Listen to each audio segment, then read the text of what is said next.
Morning बच्चों। आज हम पढ़ेंगे चैप्टर नंबर 11 ह्यूमन बॉडी। ठीक है। Human bodies have different shapes and sizes but all are made up of same materials and work in the same way. Human body यानी कि इंसान की जो बॉडी होती है, इंसान का शरीर होता है, वो अलग अलग डिफरेंट यानी कि अलग अलग शेप और साइज़ में होता है। ठीक है। अलग अलग आकार और अलग अलग साइज़ में होता है। But all are made up of the same material.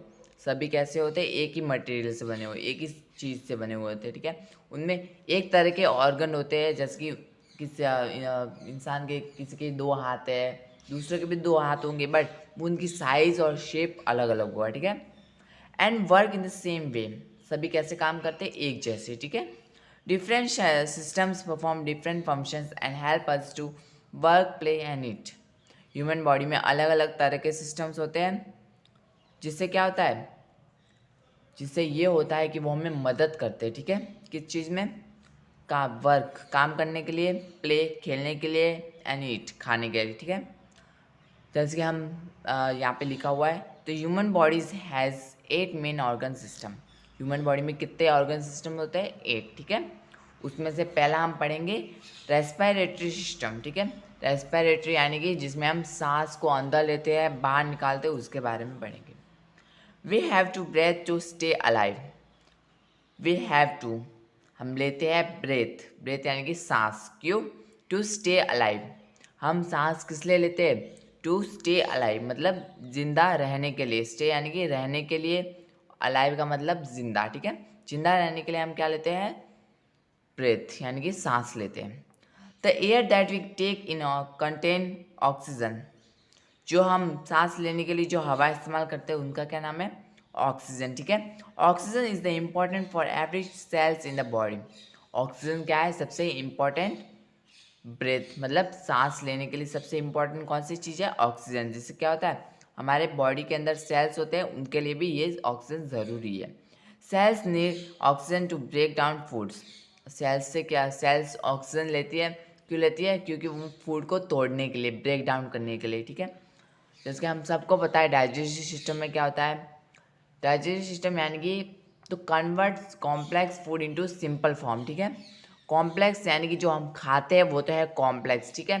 Simple form यानी कि जो बचा कुचा हो, जो वेस्ट हो, वो प्रोडक्ट बाहर निकलता है, उस प्रोसेस को डाइजेस्टिव सिस्टम, डाइजेस्टिव प्रोसेस बोलते हैं। ठीक है। उस प्रोसेस में क्या होता है? ऑक्सीजन की मदद से क्या होता है? जो फूड पार्टिकल्स होते हैं वो ब्रेक डाउन होते हैं, यानी कि टुकड़ों में कटते हैं, और जो एनर्जी होती है वो तो बॉडी ले लेती है, जो पीछे जो वेस्ट बचता है ना, वो बाहर निकल जाता है। The oxygen is taken into the body from the nose and carried down to the lungs through the windpipe. Oxygen हम कहाँ से लेते हैं? फ्रॉम द नोज मतलब नाक से लेते हैं, and carry down to the lungs. नाक से लेकर कैरी डाउन का मतलब ले जाती है कहाँ पे? लंग्स की तरफ। ठीक है। विंड पाइप से लेकर, मतलब ये विंड पाइप दिख रही है, विंड पाइप यानी कि ये हमारी नली। ठीक है। नाक से हम सांस लेंगे, फिर ये नली के रास्ते ये कहाँ पे जाएगी? लंग्स में। ठीक है। फेफड़ों में जाएगी। ठीक है। The air that we breathe out contain carbon dioxide which is not required in the body and comes out. जो एयर हम सांस लेते हैं ऑक्सीजन, फिर क्या निकलती है बाहर? हम क्या लेते हैं? ऑक्सीजन तो लेते हैं, और बाहर कौन सी गैस निकलती है? कार्बन डाइऑक्साइड यानी कि CO2। ठीक है। CO2 हमारे बॉडी के लिए अच्छी नहीं होती, इसलिए हम क्या करते हैं? CO2 को बाहर निकालते हैं। ठीक है। एक तरफ हम ऑक्सीजन लेते हैं, दूसरी तरफ CO2 बाहर निकालते हैं। ठीक है। ठीक है। यहाँ तक आपको समझ आ गया होगा रेस्पिरेटरी सिस्टम। ठीक है। अब हम आगे पढ़ेंगे डाइजेस्टिव सिस्टम। ठीक है। डाइजेस्टिव यानी कि पाचन तंत्र, मतलब डाइजेशन कैसे होता है? हम कोई खाना खाते, वो खाना खाने के बाद जो हमारी बॉडी एनर्जी लेती है, या फिर बचा हुआ जो वेस्ट प्रोडक्ट होता है वो बाहर निकलता है, वो कैसे निकलता है, उसके बारे में हम पढ़ेंगे। Digestion is the process of breaking down of food into small pieces to get energy. Digestion का क्या मतलब होता है? Is the process of breaking down यानी कि तोड़ना, of food into smaller pieces, मतलब जो कॉम्प्लेक्स फूड है उसको स्मॉलर पीस यानी कि छोटे छोटे टुकड़ों में तोड़ना। फिर टू गेट एनर्जी लेने के लिए हम छोटे छोटे टुकड़ों में तोड़ते हैं उस फूड को, उस प्रोसेस को क्या बोलते हैं? डाइजेशन। ठीक है। इसकी एक और डेफिनेशन हो सकती है,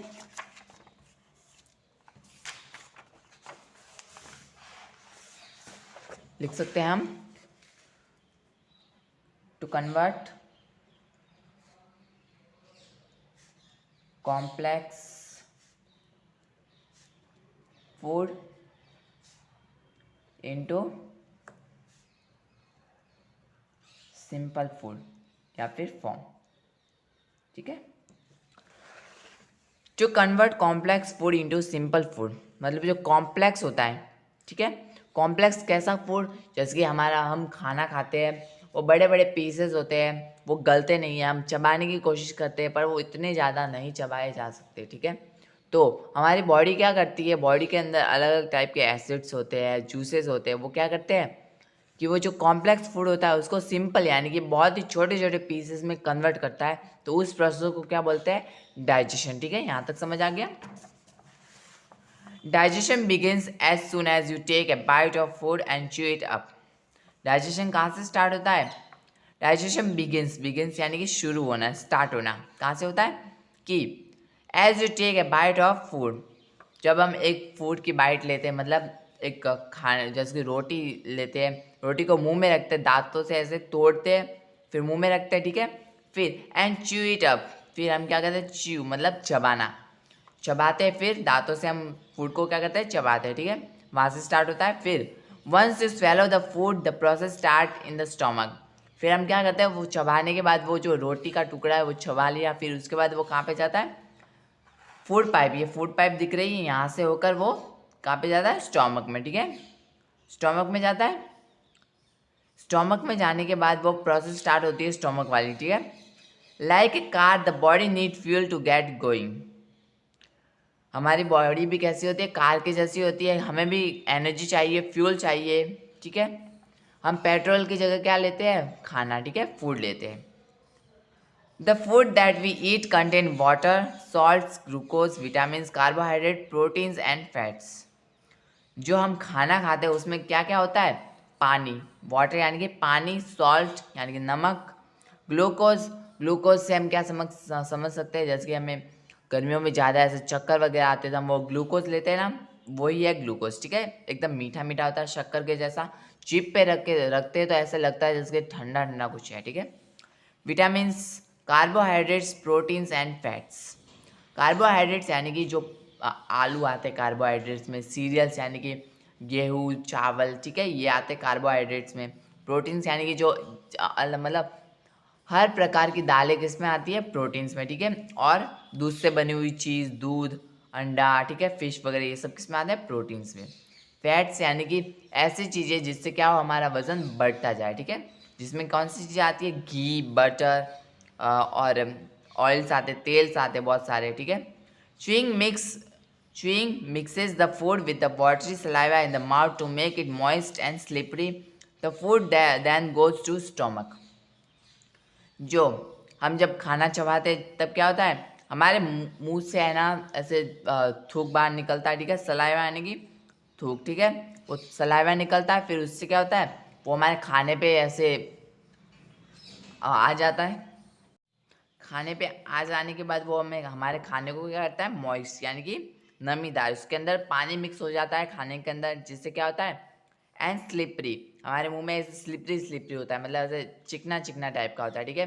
फिर हम वो क्या कर सकते हैं, आसानी से निगल सकते हैं, ठीक है। फिर फूड पाइप के जरिए वो नीचे आ जाता है। The food then goes to the stomach, food बस स्लिपरी होने के बाद फूड पाइप से कहाँ पे आ जाता है, स्टोमक में, ठीक है।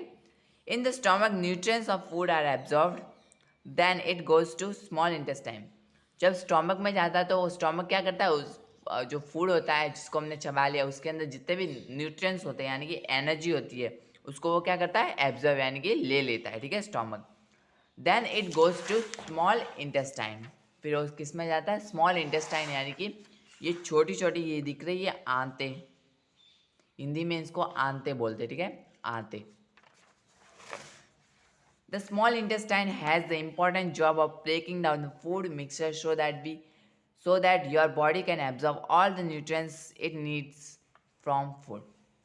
स्मॉल इंटेस्टाइन बहुत ही इंपॉर्टेंट ऑर्गन है हमारे बॉडी के लिए, क्योंकि इसका क्या काम है, इंपॉर्टेंट जॉब, इनकी इसकी इंपॉर्टेंट यानी कि महत्वपूर्ण काम क्या है, of breaking down the food mixture यानी कि खाने को क्या करे, ब्रेक डाउन करे यानी कि टुकड़ों में तोड़ दे, ठीक है।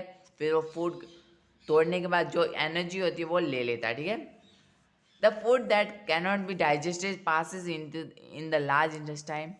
जो फूड डाइजेस्ट नहीं होता, जिससे एनर्जी ज़्यादा एब्जॉर्ब नहीं होती, वो फिर किस में जाता है, लार्ज इंटेस्टाइन में, ठीक है। लार्ज इंटेस्टाइन ये दिख रहा होगा, बड़ी आंतें, ठीक है। ये लार्ज लार्ज मतलब बहुत ही ऐसे मोटा मोटा दिख रहा होगा, इसको बोलते हैं large intestine. Then undigested or waste part of the body is removed from the body through the anus.